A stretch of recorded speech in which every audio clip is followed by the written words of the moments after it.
The escape pod's hatch hissed open, and I found myself staring at the last face in the galaxy I expected to see, or wanted to. Empress Veylara of the Keth'ari Dominion lay crumpled against the pod's interior wall, her once magnificent crimson robes torn and blackened, her forearms clutching weakly at a wound that leaked luminescent violet blood. The same blood that had stained Earth's soil 3 years ago, when her armada turned my homeworld into glass and ash. I raised my plasma rifle. My finger found the trigger with the ease of 10,000 repetitions. "Human," she whispered, her compound eyes flickering with recognition. Not fear. Recognition.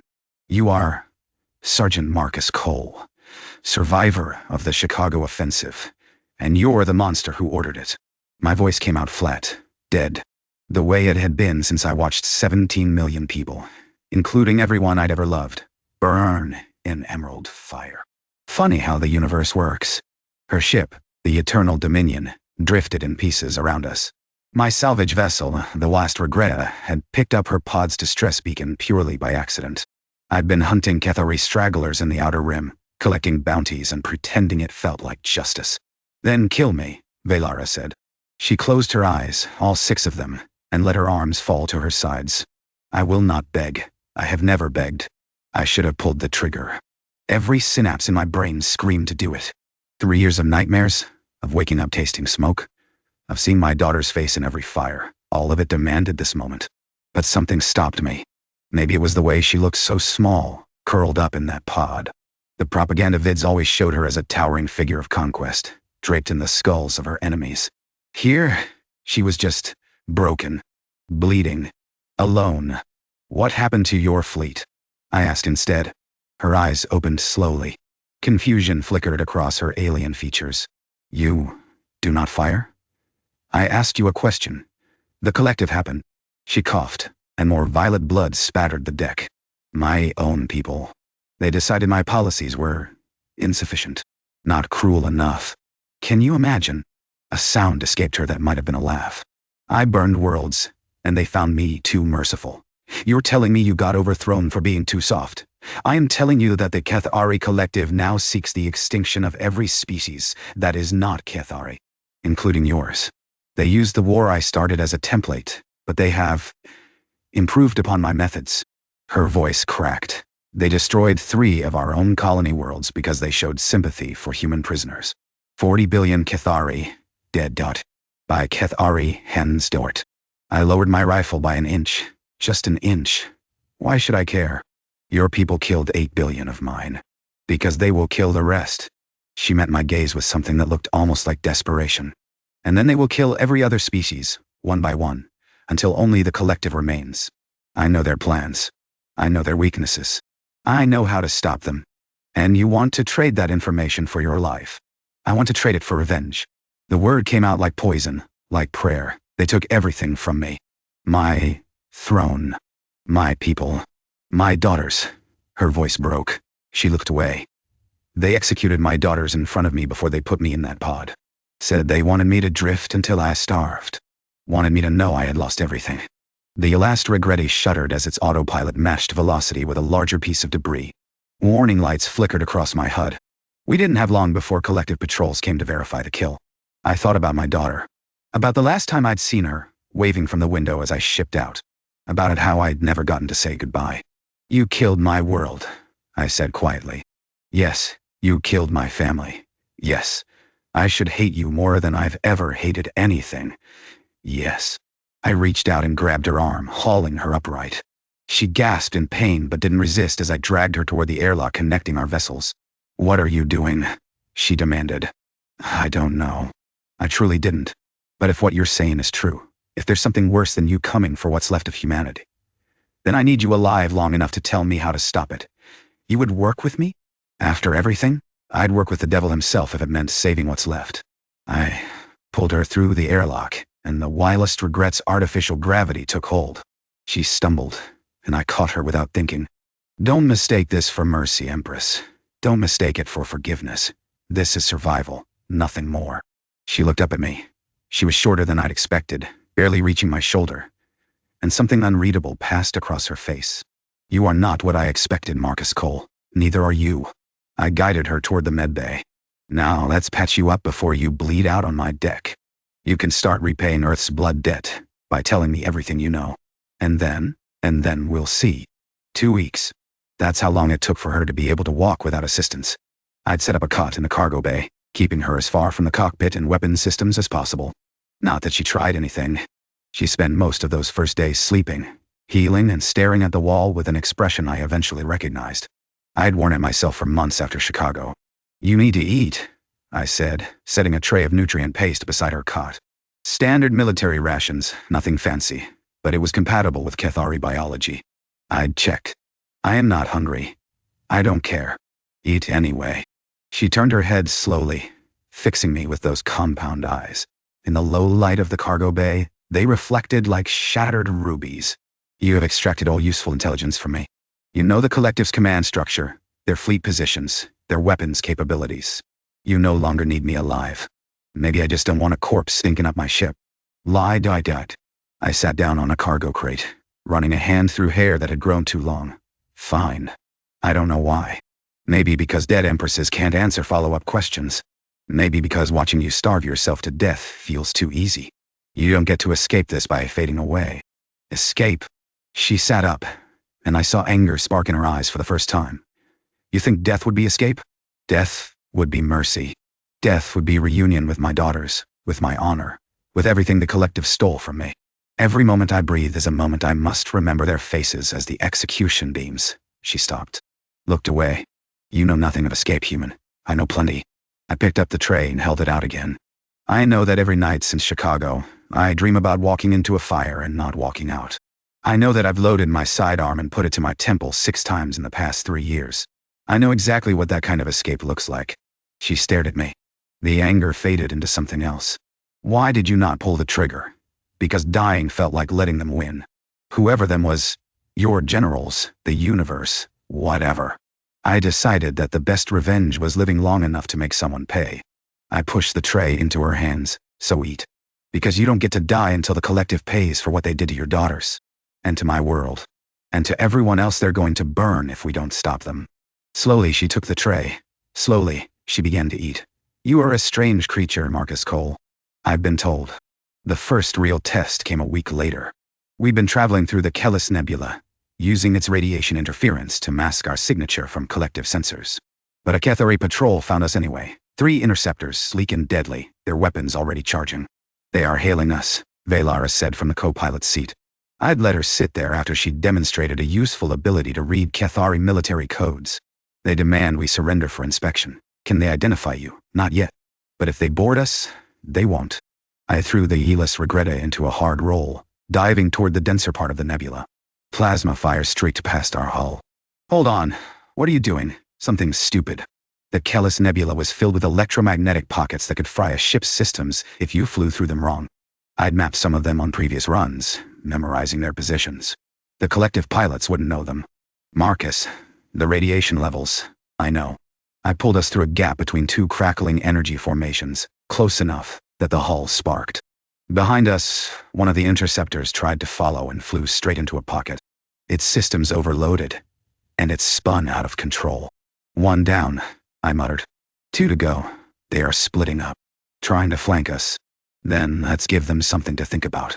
I killed the main engines and let us drift, activating the Lost Regrets stealth systems. We went dark.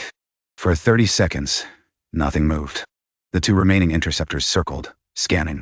They will find us, Veylara whispered.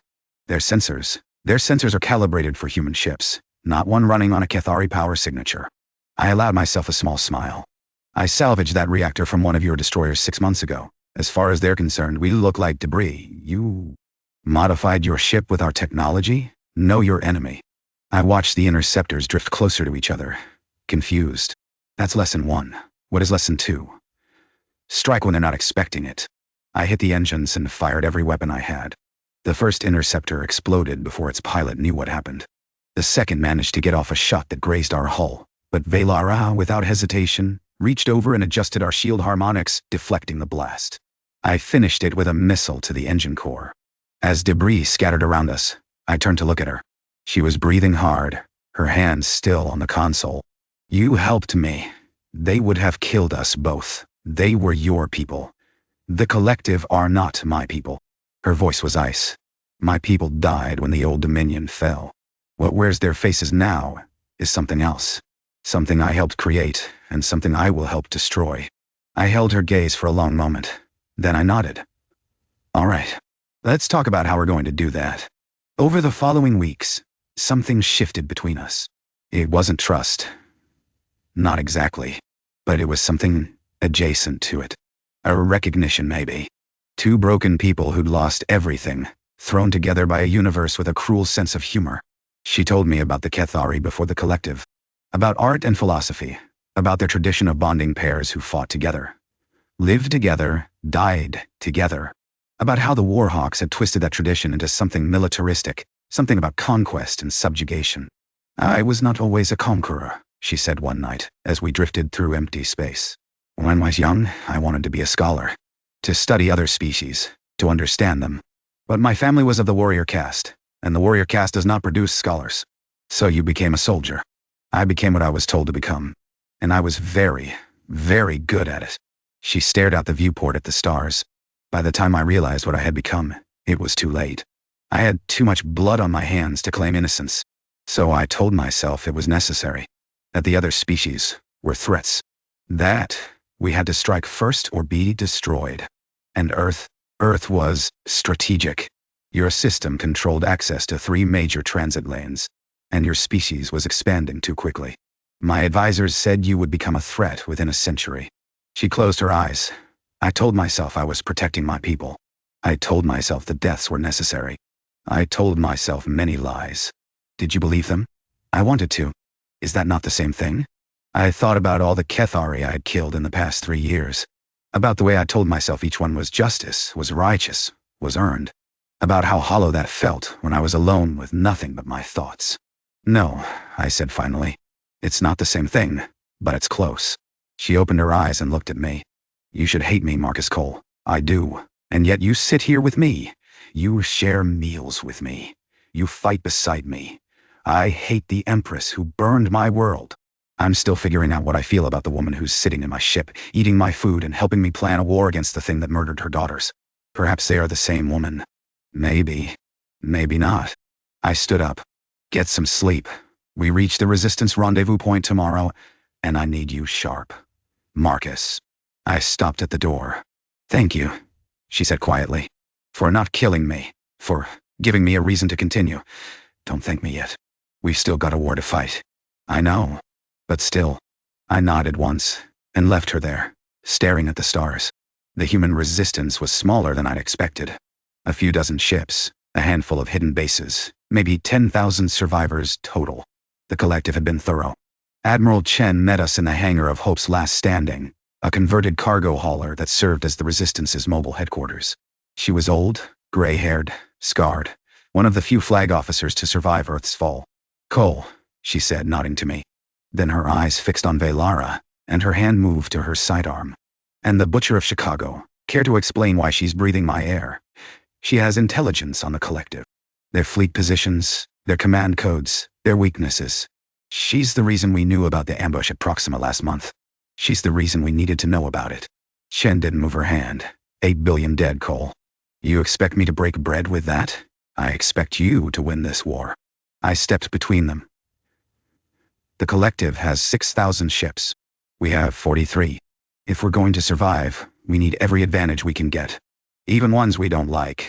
The human speaks truth, Veylara said, stepping forward. Every weapon in the hangar shifted toward her. She didn't flinch. I do not ask for forgiveness. I do not ask for trust. I ask only for the opportunity to help you destroy the thing that murdered my people and now seeks to murder yours. Your people murdered ours first. Yes. And if you wish to execute me for it after the collective falls, I will not resist. But allow me to help you bring them down. Allow me to die for something, rather than nothing. Chen studied her for a long moment. Then she looked at me. You vouch for her? I vouch for her usefulness. Beyond that, I shrugged. She hasn't tried to kill me yet. That's more than I can say for most of the people I've worked with. That's a hell of a low bar. It's the only bar we've got. The Resistance accepted Veylara. Grudgingly, conditionally, with armed guards following her everywhere. But they accepted her. And over the following months, her intelligence proved invaluable. She helped us raid supply convoys, always knowing exactly where the gaps in their defenses would be. She decoded their communications, giving us advance warning of attacks. She trained our pilots in Keth'ari combat tactics, turning scrappy survivors into something approaching an effective fighting force. But not everyone was convinced. "She's playing us," Lieutenant Torres said one night in the mess hall. "Loud enough for everyone to hear. Feeding us wins to gain our trust. Then she'll sell us out to the Collective. The Collective wants her dead as much as they want us dead," I said, not looking up from my meal. "More, probably. She's a symbol of the old order they're trying to erase." "So she says. But how do we know it's true? How do we know this isn't all some elaborate game? We don't." I finally met his eyes, but we also don't have a choice. We're losing this war, Taurus. Every month, we have fewer ships, fewer people, fewer options. If there's even a chance her intelligence is genuine, we have to take it. And if it's not, then we're exactly as dead as we were going to be anyway. Torres subsided, muttering. But the tension remained. The breaking point came during the assault on the Collective's forward base at Epsilon Eridani. It was supposed to be a hit and run. Strike their fuel depot, cripple their ability to project power into human-held space, retreat before their main fleet could respond. Veylara had provided the attack vectors, the shield frequencies, the patrol schedules. Everything went wrong. The Collective was waiting for us. 3 times the ships we'd expected, weapons already locked. Admiral Chen's flagship took a direct hit in the first exchange, killing her instantly. Our formation scattered. "It's a trap," Torres' voice screamed over the comm. "The alien bitch sold us out." "Negative," Veylara said from beside me. Her voice was calm, but her hands flew across the console, analyzing the enemy formation. "This is not a planned ambush. Look at their positioning. They are reacting, not executing." Something else alerted them. "Why should we believe you? Because if I wanted you dead, I would have arranged something less crude than a frontal assault." She pulled up a sensor reading. "There. A communications burst from one of your own ships, 5 minutes before we arrived. Someone in your fleet warned them." I looked at the source of the signal. "The Righteous Fury, Tori's ship." "Torres," I said slowly. "You want to explain that?" Silence on the comm. "Then, they offered a deal. Surrender the Butcher, and they'll let the rest of us live. It's more than she deserves, you idiot." My hands tightened on the controls. "The Collective doesn't make deals. They don't take prisoners. They're going to kill all of us. And then they're going to use your little betrayal as proof that humans can't be trusted. Marcus." Veylara's hand touched my arm. "The Righteous Fury is moving to intercept us. He means to disable our ship and hand me over personally." I watched Tori's ship break from the battle, heading straight for us. "Then let's make sure that doesn't happen." I opened a channel to the remaining resistance ships. "All units, this is Cole. Admiral Chen is down. Torres has betrayed us to the Collective. Rally on my position. We're punching through their line and getting out of here." "You don't have the authority. Someone started. I have the only ship that knows how to get through that minefield we passed on the way in. Follow me or die. Your choice." I slammed the engines to full and dove toward the thickest part of the Collective formation. Veylara didn't question, didn't hesitate. She was already adjusting our shields, calculating firing solutions, working with me like we'd been doing this for years instead of months. "Torres is still following," she said. "I know. He will not stop. I know. Marcus, I know." Torres's ship was faster than ours, newer, better armed. He'd catch us before we reached the minefield. And if he disabled our engines, the Collective would swoop in and finish the job. Unless. "Veylara, the self-destruct codes you gave us for Collective vessels, do they work on human ships with salvaged Keth'ari systems?" She understood immediately. Her face went pale, paler than usual. "Yes. But send them.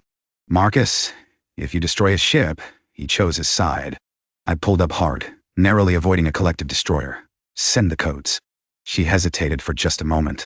Then her fingers moved. The Righteous Fury exploded in a silent bloom of light. Torres and everyone aboard gone in an instant. I felt nothing. That probably should have worried me.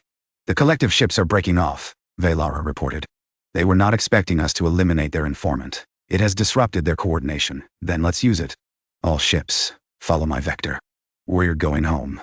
Later, after we'd limped back to Wycope's last stand, after we'd counted our dead and licked our wounds, Veylara found me in the observation deck. "You killed him," she said. "Not an accusation. Just a statement. He was going to get us all killed. Yes, but you killed one of your own to protect me. The Butcher of Chicago.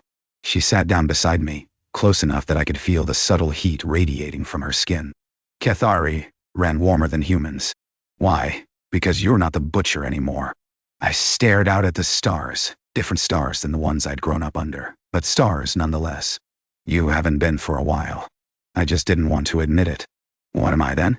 I don't know. Someone trying to do better. Someone who's lost as much as I have. I finally turned to look at her. Someone I don't hate anymore. That is not a high bar. It's the only bar I've got. She made that sound again. The one that might have been a laugh. You said that before. It's still true. We sat in silence for a while. Then she leaned over and rested her head against my shoulder. 4 arms wrapped around herself, but one hand reached out to rest on my arm. I'm sorry, she said quietly. For Chicago. For your family. For all of it. I know. Does that help? A little.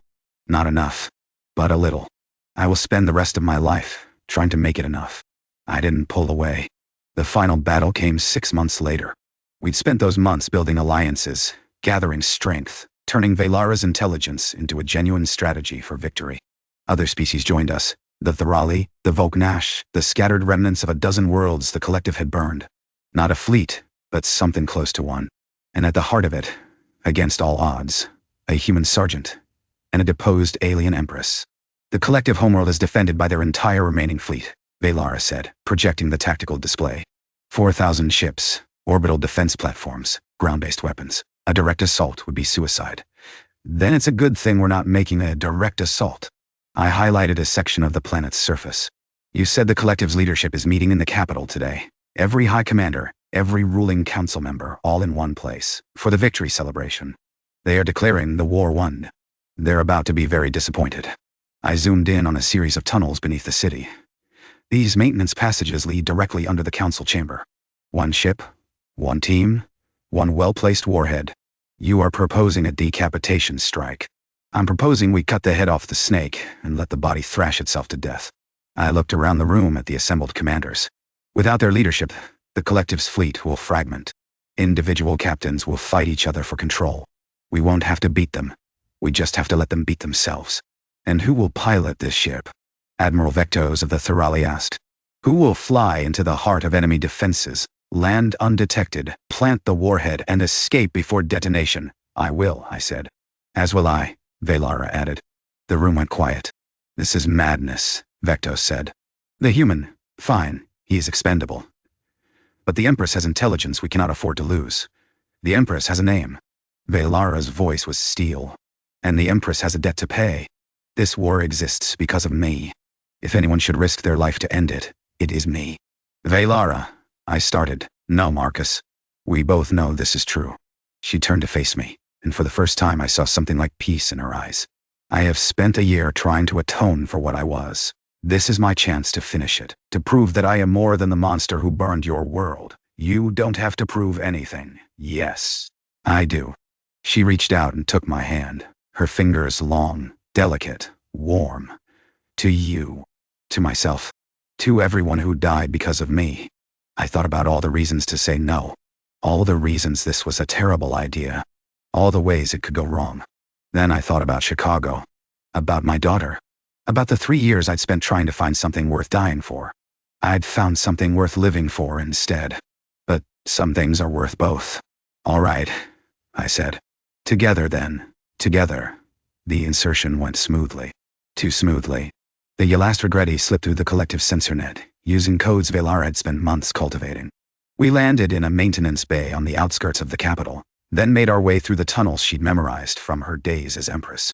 This feels wrong, I muttered, checking my weapon for the 10th time.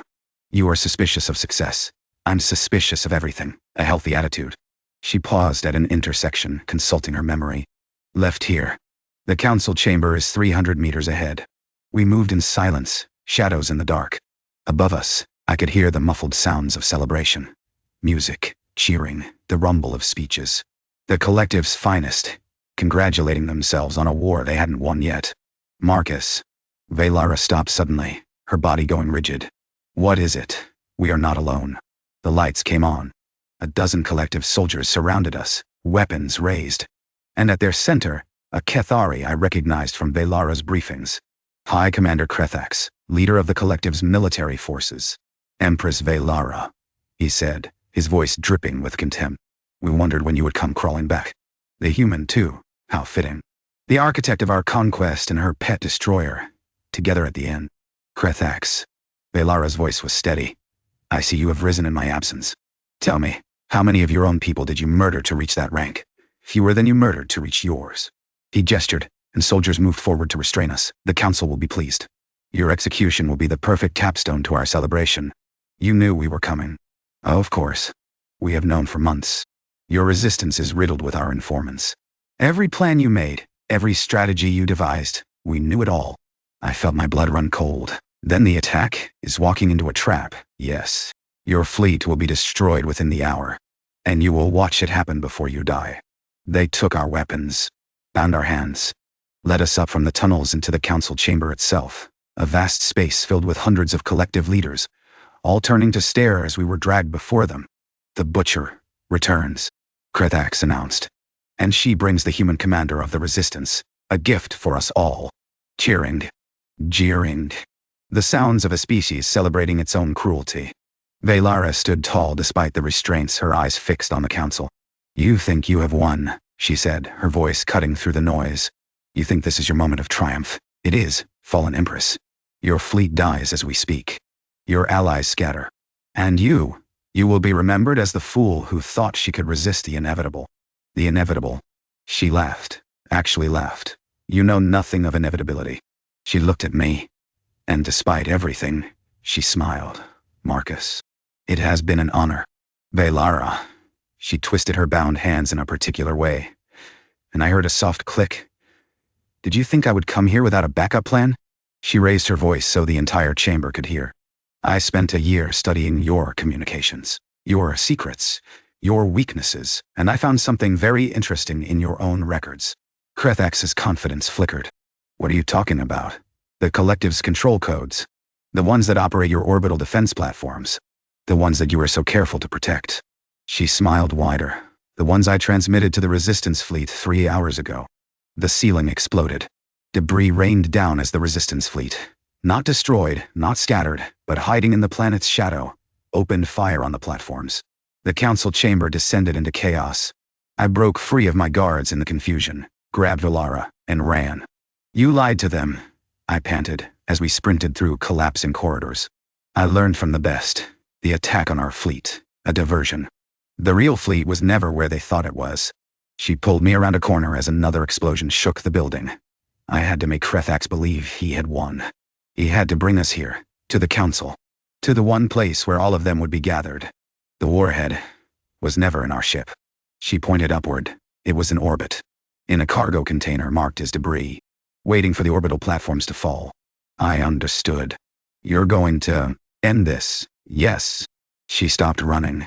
We were in a small chamber, a dead end. Through the window I could see the capital burning, resistance ships screaming overhead, the Collective's fleet in disarray. Veylara, we can still get out. The Wallace regretted. The lost regret was destroyed in the landing bay. I knew it would be. I knew none of this would work if there was a way out. She turned to face me, and I saw tears streaming down her face, luminescent violet, like her blood. I'm sorry, Marcus. For everything. For Chicago. For your daughter. For the year I pretended there might be another ending to this story. What are you talking about? The warhead will destroy the capital. The council. The military leadership. Everything the Collective needs to function. But it will also destroy us. I felt the ground drop out from under me. No. There has to be. There is no other way. I have checked. I have calculated. I have hoped. She reached up to touch my face with her bound hands. But hope is not enough. Certainty is. And the only certainty that stops this war is our deaths. I don't accept that. You do not have to accept it. You only have to survive it. She pulled something from her robes. A small device, barely larger than my thumb. A personal shield. Experimental. The Dominion developed it before the Collective took over. It will protect one person from the blast. Just one. Veylara, take it, Marcus. No. Take it. She pressed it into my hands. You said you have spent 3 years looking for something worth dying for. I'm asking you to find something worth living for instead. I found it. My voice broke.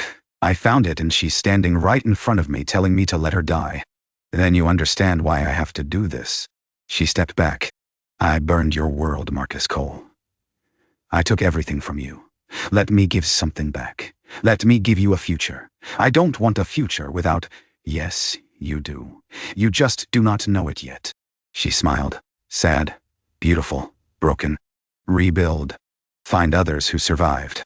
Fall in love. Have children. Grow old. And when your people ask how humanity survived, tell them the truth. Tell them an alien empress burned your homeworld, and a human sergeant pulled her from the wreckage of hers. Tell them we destroyed each other's worlds, and then we saved what was left of both. Veylara, goodbye, Marcus. Thank you for teaching me that monsters can change. She activated the shield around me. I felt it hum to life, wrapping me in an invisible cocoon. No, wait, the warhead detonated. Light, Dottie, Cadon down. The world disappearing in a wash of fire. And then, silence. I woke up in a crater. The capital was gone. The council was gone. The collective's leadership was gone.